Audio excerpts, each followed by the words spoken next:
তো এর আগের ভিডিওতে তোমরা দেখেছিলে বড় ননাসের বাড়িতে গিয়েছিলাম, সেখান থেকে বের হয়েছি, সেখানেই ব্লগটা শেষ করেছিলাম। তো এরপর আমরা এসেছি এই ননদের বাড়িতে। তারপর তো আর কোনো কিছু শেয়ার করা হয়নি। তো তার পরের দিন কিন্তু সকালবেলা, মানে সকাল না, রাত্রেবেলায় বলতে পারো, কারণ 4টার সময় আমরা ঘুম থেকে উঠেছি। আর উঠে দেখো এই যে একদম রেডি হয়েছি বাড়ি যাওয়ার জন্য। তো চলো আজকের ব্লগটা আমি এখন থেকে শুরু করছি। এখন বাজে 5টা। না, হ্যাঁ 5টা, 5:30 না, 5:30, 5:20। এই যে বাড়ি থেকে বের হলাম। সুপ্রভাত আমার প্রিয় বন্ধুরা, কেমন আছো তোমরা সবাই? যে যেখানে আছো সবাই ভালো থেকো, সুস্থ থেকো, সবার মঙ্গল কামনা করে আজকের ব্লগটা শুরু করছি। তো সঙ্গে থেকো, পুরো ভিডিওটা দেখতে থাকো। তো ভোরে ভোরে বাড়ি থেকে বের হলাম, আর সামনে এখানে মন্দির আছে, তো এখানে সবাই প্রণাম করছি, যাতে সাবধানে যেতে পারি, কোনো অসুবিধা না হয়, কারণ যেন সবাই সুস্থভাবে বাড়িতে পৌঁছাতে পারি ননদকে নিয়ে, সেটাই আর কি। কারণ সবাই এখানে আমরা কমজোরি, সবাই খুব ভয় পাচ্ছিলাম আর কি, যে বাসের মধ্যে গেলে আমাদের কি হবে। কারণ আমাদের বাসে ওঠা অভ্যাস নেই, তো কারো মাথা ঘুরে, কেউ বমি করে দেয়। আর আমার হয়েছে সমস্যা মাথা যন্ত্রণা। মানে এখান থেকে যদি বোনের বাড়ি যাই, মানে আমাদের বাড়ি থেকে যদি কুচবিহারে যাই তাহলে ঠিক আছে, কিন্তু যদি আবার ঘুরে আসতে হয়, মানে দুবার যাতায়াত করলে আমার পুরো মাথা যন্ত্রণা উঠে যায়, তারপর এসে বিছানা মানে সমান হয়ে যায়। তো সেজন্যই সেটাই ছিল ভয়।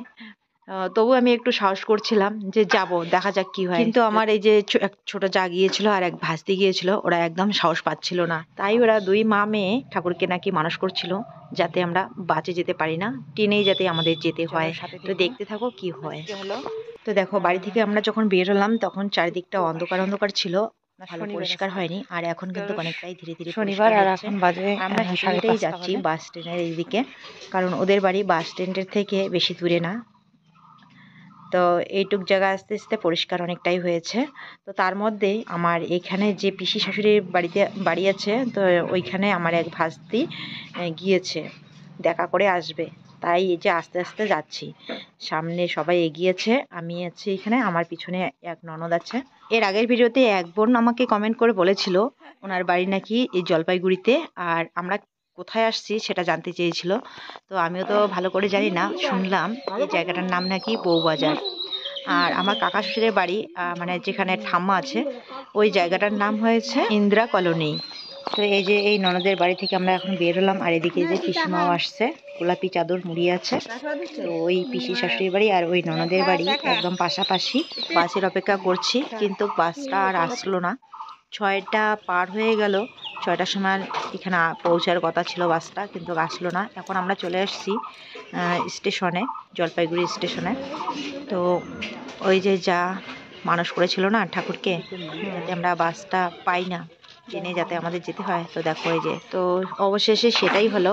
আর ওরা এখন ভীষণ খুশি যে এখন ওরা ট্রেনে যেতে পারবে। এই যে এই যা, তো এখন এখানে 2 ঘন্টা অপেক্ষা করতে লাগবে, কারণ বাড়ি থেকে বের হয়েছি 5টার সময়, 6টার সময় আমরা বাসে উঠতাম, আর এখন ট্রেনের সময় হয়েছে 8টায়। তো 2 ঘন্টা ধরে এখানে আমাদের এখন অপেক্ষা করতে লাগবে। এখন আমরা যাচ্ছি ভিতরে টিকিট কাটার জন্য। আর যে ননদকে আমরা নিতে আসছি, ওর বড় এখানে চলে আসছে, ও টিকিট কেটে দিয়ে আমাদের একদম ট্রেনে তুলে দেবে। তো এখানে যে অন্য ট্রেন ঢুকেছে, তো আমরা এখানে অপেক্ষা করছি এখন। আর এখানে নাকি সবার সময় কাটছে না, আমার তো সময় কেটে যাচ্ছে। আমি মোবাইলে মাঝে মাঝে একটু করে কাজ করি, যার যার হাতে মোবাইল আছে তো তাদের কিন্তু সময় একদম কেটে যাচ্ছে, কিন্তু যাদের হাতে মোবাইল নেই তাদের তো সময় কাটছে না। তো এইখানে বসে বসে সবাই গল্প সল্প করছি। আর এই যে আমার ননদের বর সবার জন্য নিয়ে আসছে অনেক কিছু খাওয়ার জিনিস, তো বসে বসে এখানে আবার খাচ্ছিও। তো এই যে আমার ননদ আর ননদের বর এই যে টলি নিয়ে যাচ্ছে, তো মুখে হাসছে ঠিকই, কিন্তু ভিতরে কিন্তু খারাপ লাগছে বলো, কারণ ওকে আমরা রেখে যাচ্ছি। আমাদেরও খুব খারাপ লাগছিল, মনে হচ্ছিল সাথে করে নিয়ে যাই, বেচারা একাই বাড়িতে থাকবে এখন। কিন্তু নিয়ম নাকি যে একসাথে নিয়ে যাওয়া যায় না, জোড়া ভেঙে এবার নিয়ে যেতে হবে। তো খারাপ লাগলেও করার কিছু নেই। আর এই যে এ পাশ থেকে আমরা এখন ওইদিকে যাব, মেয়েরা আগে গিয়েছে, দেখো ওই যে ওইদিকে দাঁড়িয়ে আছে। আর আমি এই যে সিঁড়িগুলো বেয়ে উঠছি আর হাঁপিয়ে যাচ্ছি, তাই একটু করে দাঁড়াচ্ছি, আবার উঠছি। একটু করে উঠে আবার পাগুলো মনে হয় ব্যথা হয়ে গেল, একটু করে দাঁড়িয়ে থাকি, এভাবেই যাওয়া আসা করছি। আসার দিনও এরকম হয়েছিল, আজকেও। তো শুধু আমার না, আমার এই যে ছোট যাও, ও বলছে যে হ্যাঁ আমারও পাগুলো খুব ব্যথা করছে। তাই ভাবছি যে সত্যি, এর জন্য মনে হয় আমার বোন বলে ও ওই যে প্রত্যেক দিন সিঁড়ি বেয়ে হাঁটাচলা করার কারণে ওর নাকি কোমর ব্যথা বেশি হয়। তো নামার সময় কিন্তু এতটা অসুবিধা হচ্ছে না, কিন্তু উপরে ওঠার সময় শরীরটা হাঁপিয়ে যায়। তো এরপর 2 ঘন্টা কিভাবে যে কেটে গেল আর বুঝতে পারলাম না। এদিকে দেখো ট্রেন চলে আসছে, আমরা এখন তাড়াতাড়ি পিক করে গিয়ে ট্রেনের মধ্যে উঠে পড়ব। আর এই যে প্রথমের দিকে যাচ্ছি, ভাবছিলাম যে ভিড় থাকে নাকি। তো যাই হোক, আসার সময়ও ভিড় ছিল না, সিট পেয়েছিলাম। তো এখনও কিন্তু একদম ট্রেন ফাঁকা, দেখো একদম ট্রেন ফাঁকা, বেশি লোকজন নেই। তো আরামসে বসে আমরা যেতে পারবো। এখানে প্রথমে বসলাম, তারপরে এইদিকে দুজন ছেলে ছিল। তারপর আমার ননদের বর সামনের ডাব্বাতে গিয়ে দেখলো একদম ডাব্বা ফাঁকা। এরপর আমরা সামনের ডাব্বাটাতে গিয়ে বসে পড়লাম। তো চলো দেখতে থাকো। আর দেখো আমাদের ওইদিকে কিন্তু আলু তোলা শেষ হয়ে গেছে, এখন চায়না ধান লাগাচ্ছে। আর এইদিকে এখনো সবাই আলু তুলছে, মাঠ ভরা শুধু লাল বস্তা, আলুর বস্তা দেখা যাচ্ছে দেখো। আর এখনো কিন্তু অনেকের আলু তোলার বাকি আছে, আবার অনেকের তোলা হয়ে গেছে। এতক্ষণ স্টেশনে বসে বসে খাচ্ছিলাম, এখন দিনের মধ্যে বসে বসে এখানে এই যে খাবো আমরা। সকালবেলায় তো আমরা বাড়ি থেকে বের হয়েছিলাম। এইখানে এই যে ননদের বর কি বলে জানি না, বলতাম ছোটবেলায়। আর দিয়েছে এখানে বিস্কুটের প্যাকেট, সবাই এখানে এই যে খাচ্ছে। এখন জলের বোতল তো নিয়ে আসাই হয়েছে। তো সবাই মিলে অনেক আনন্দ করে এই যে ট্রেনের মধ্যে খাচ্ছি, অনেক গল্প সল্প করছি, বেশ ভালো লাগছে। আর সময়টাও কিভাবে কেটে যাচ্ছে বুঝতে পারছি না।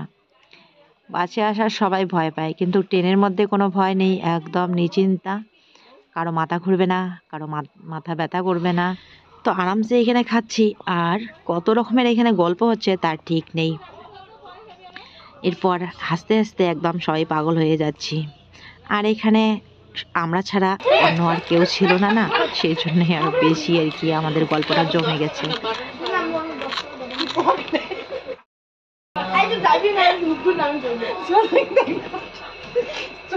কোন হারে পড়ে যাচ্ছে, মানুষ করে ননদ গাড়ি গেছে, কাঁদিতে কাঁদিতে বাড়ি এসে দিচ্ছে,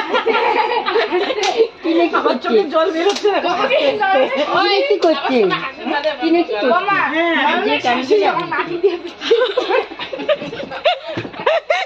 আমার ভাসতে শিখে দিচ্ছে আমাকে বলতে যে ননদের সাথে নাকি আমাকে লাঠি দিয়ে পিঠে দিতে পারবে। বেকার বেকার মানুষের বন্ধন করা যাবে না।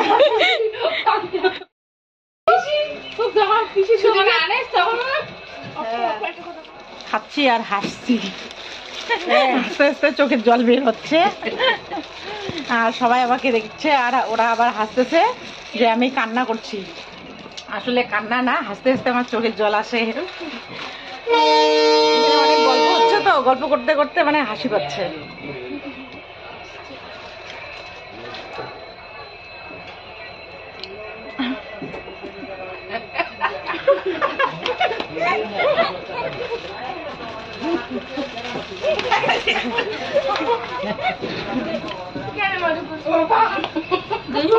এই সময়টা আর ফিরে আসবে না। এই যে ট্রেনের মধ্যে এত হাসাহাসি হচ্ছে, বাড়িতে গেলে যার যার সংসারে ঝামেলার মধ্যে পড়ে যাবে।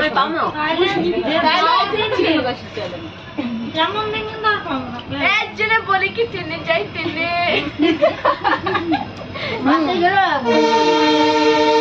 বাসের মধ্যে এত আনন্দ করতে পারতাম না।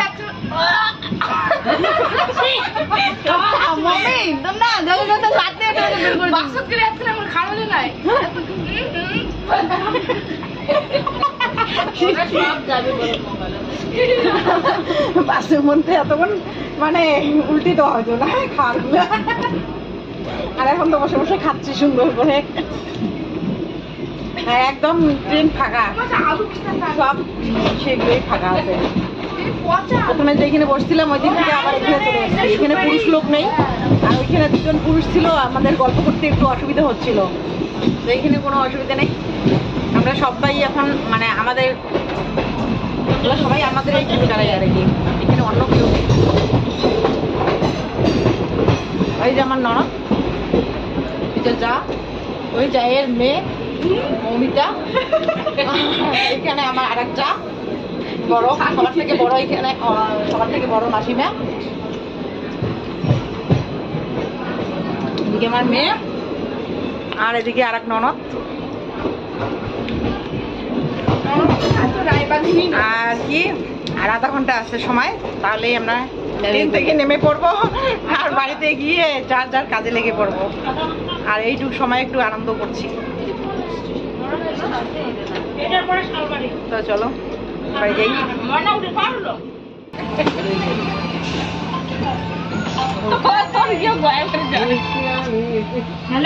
আমাদের ঘোষকাডাঙ্গা স্টেশন চলে আসছে, এই যে সবাই নামার জন্য ব্যস্ত।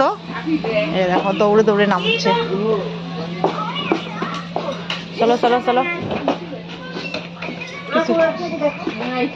কিছু এরার নাই তো, ব্যাগটা কিছু এরার নাই।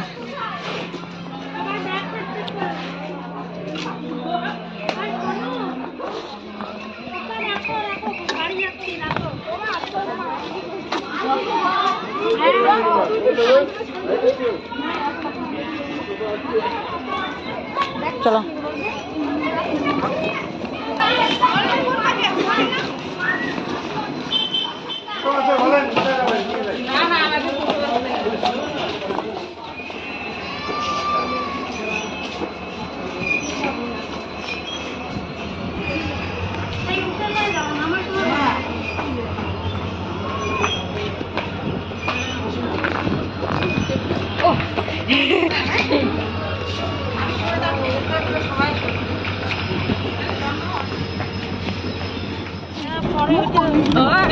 এই টোটোওয়ালাকে বাঁধতে হবে আমার ফাইন ফাইন।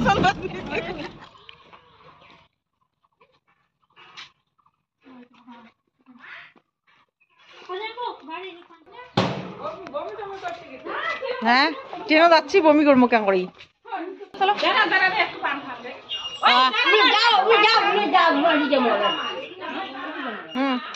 ওর পান খেয়ে আসবে, আমরা তো পান খাই না, আমরা এখন যাই।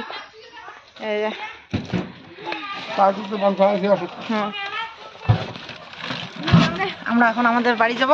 এই যে এখানে নামিয়ে দিলাম ননদকে, কাকাশের বাড়ি। এখন আমরা তিনজন এই যে যাচ্ছি।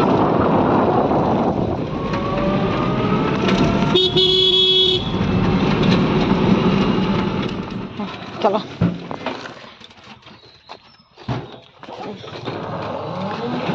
তো 11টা বাজতে বাজতে বাড়ি চলে আসছি। বাড়িতে এসে দেখি আকাশটা একদম মেঘলা করেছে, মনে হচ্ছে বৃষ্টি চলে আসবে। তো সেজন্য এই যে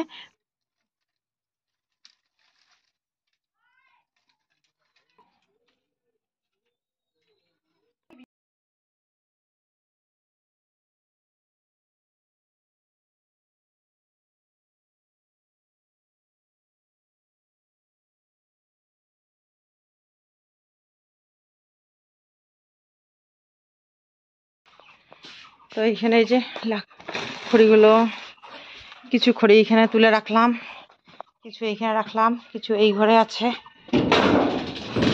এখানে আছে, আবার কিছু এদিকে প্লাস্টিক দিয়ে ঢাকে রাখলাম। চলো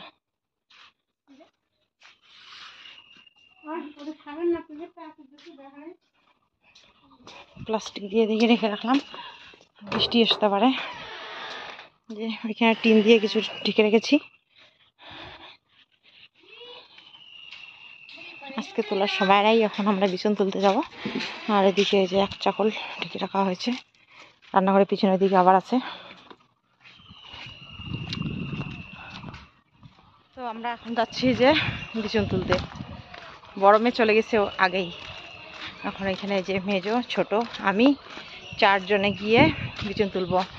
মা নাকি গিয়েছে বিছন তুলতে, তো মা এখনই বাড়িতে গেল। মা বিছন বাড়িতে ছিল বলে বড় মেয়ে গেল। তো বড় মেয়ে যাওয়ার পর মা আবার বাড়িতে আসলো, আমরা এখন যাচ্ছি। চলো এখন গিয়ে তাড়াতাড়ি করে বিছন তুলবো।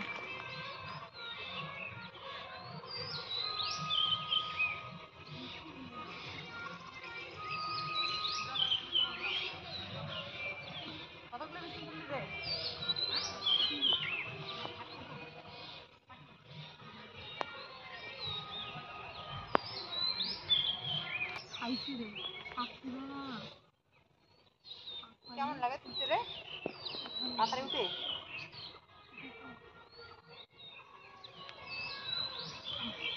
ভুলে সেই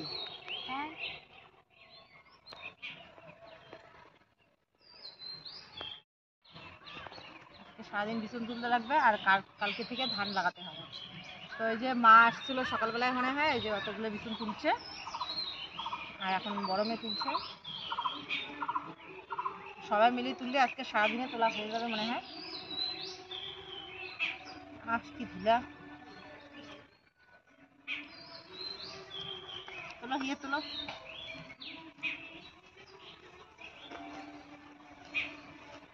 ঘুরবে আজকে অনেক তুলি ধুলে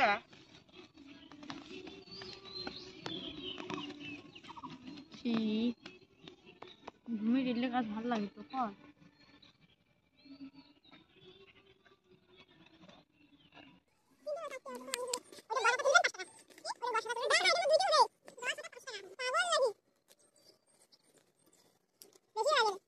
ছাতা নিয়ে চলে আসছি, আর এদিকে দেখো এই যে 2 পাটি বিছন তোলা হয়ে গেছে, আর 1 পাটি বাকি আছে। আর এই 2 পাটি বিছন তুলে বড় মেয়ে আর না মেজো মেয়ে আর ছোট মেয়ে বাড়িতে গেছে, ওরা টিউশনে যাবে। আর বড় মেয়ে এখনো তুলছে, কারণ এই যে ওইদিকে 1 পাটি পুরো তোলার বাকি আছে, আর এদিকে এতটুকু আছে, আর এদিকটা তোলা হয়ে গেছে। আমি বিছনগুলো ব্যাগের মধ্যে ভরাচ্ছি আর ছায়ার মধ্যে রাখতেছি নিয়ে গিয়ে। ওইখানে 1 ব্যাগ রেখে আসছি ওইদিকে, আর এখানে এই যে আবার আছে। তো মেয়েরা তো বাঁধতে পারে না, এভাবে তুলে তুলে রাখছে, আর আমি এখন এই যে এভাবে খড় দিয়ে বেঁধে নিচ্ছি, আটি করে নিচ্ছি। শুকিয়ে যাচ্ছে, এরকম করে অনেকক্ষণ রাখলে না শুকিয়ে যাবে। দেখো শুকাচ্ছে। তো চলো তাড়াতাড়ি এখন আমি এগুলো খড় দিয়ে বেঁধে নিই। তো বন্ধুরা দেখো আমাদের এই যে পুরো 3 পাটি বিছন তোলা হয়ে গেছে। তো এখন এই যে বস্তার মধ্যে আমি এগুলো ভরিয়ে নেব, 2টা ব্যাগের মধ্যে ভরিয়েছি, এখন আর একটা বস্তার মধ্যে ভরিয়ে নেব। আর এদিকে যে কাকি শাশুড়িমা আসছে, মাসিমা আসছে, মানে কাকি শাশুড়িমার বোন আর কি, বিয়ে এই জলপাইগুড়িতে যে গিয়েছিলাম। আর আমার মেয়ের অবস্থা দেখো, হুলি খেলছে হুলি। দেখো পুরো মাথা ধুলো দিয়ে শেষ হয়েছে। তো বন্ধুরা এখন বাজে রাত্রি 9:15। তো কাজ থেকে আসছি সন্ধ্যার পরে, না হ্যাঁ সন্ধ্যা হয়ে গেছে আর কি, সন্ধ্যা বা প্রদীপ দেওয়ার পর তারপর আমরা বাড়িতে আসছি। বিছনগুলো ওইখানে জায়গা মতো রাখলাম, রেখে তারপরে বিছনের মধ্যে একটু জল দিয়ে দিয়েছি। মানে দুপুরবেলা থেকে বিছন তুলি, তো বিছনগুলো না শুকনো শুকনো হয়ে গেছিলো, তো সেজন্য একটু জল দিয়ে রাখলাম, রাতারাতি যদি তাজা তাজা হয়। তারপরে বিছনগুলো ভালো করে ঢেকে ঢুকে রেখে এসে বাড়িতে এসে স্নান করলাম। স্নান করার আগে আবার কিছু জামা কাপড় ধুয়ে দিলাম। জলপাইগুড়ি থেকে আসা হয়েছিল, জামা কাপড়গুলো সার্ফ দিয়ে ভিজিয়ে রেখেছি আমার মেয়ের। তো বড় মেয়ের তো শরীরের অবস্থা একদম ধুলো দিয়ে শেষ হয়ে গেছে মাথা পর্যন্ত। তো মাথায় শ্যাম্পু করেছে, তো আগেই স্নান করেছে ও। তো জামা কাপড়গুলো আমি ধুয়ে দিলাম, ধুয়ে দেওয়ার পর এই যে স্নান করে নিলাম। তারপরে আবার একটু পরে এই যে খাওয়া দাওয়া করলাম। দুপুরবেলা আজকে খাওয়া দাওয়া করা হয়নি, মানে ওইখান থেকে এসে যে খাওয়া দাওয়া করেই জমিতে গেছি, আর আসা হয়নি খাওয়ার জন্য দুপুরবেলা। তো একবারে রাত্রিবেলায় এই যে খাওয়া দাওয়া করলাম 2 মা মেয়ে।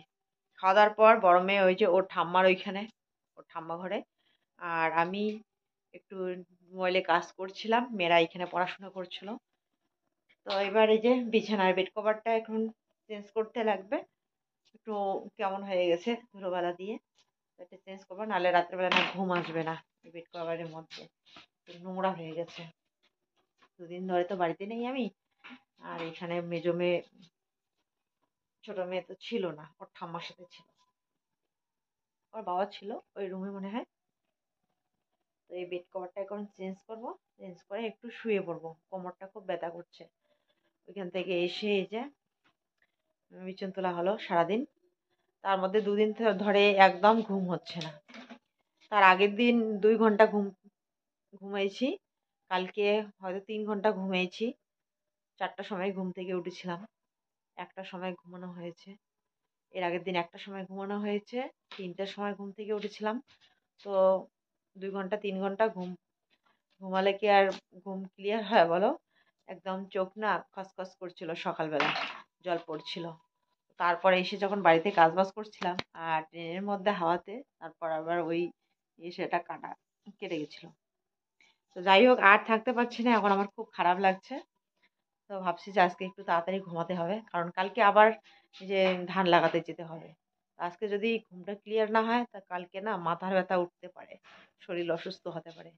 তো চলো, আজকের জন্য ভিডিওটা আর বড় না করে আমি এখানেই শেষ করছি। ফিরে আসছি কালকে আবার নতুন ভ্লগ নিয়ে। ততক্ষণে সবাই ভালো থেকো, সুস্থ থেকো, সাবধানে থেকো। শুভরাত্রি বন্ধুরা, অসংখ্য ধন্যবাদ আমার এই ভিডিওটা দেখার জন্য। আর কেমন লাগলো ভিডিওটা তোমাদের অবশ্যই কমেন্ট করে জানিও। ভালো লাগলে লাইক কমেন্ট বেশি বেশি শেয়ার করে আমাদের পাশে থেকো। তো চলো, শুভরাত্রি, টাটা। এই যে আমার পুত্রী এখন ঘুমাবে। এই হিয়ের ব্যাগটা তুলে রাখ। তো খাওয়া দাওয়া তো হয়ে গেছে, খাওয়া দাওয়ার পর এই যে ওরা আবার একটু পড়াশোনা করলো।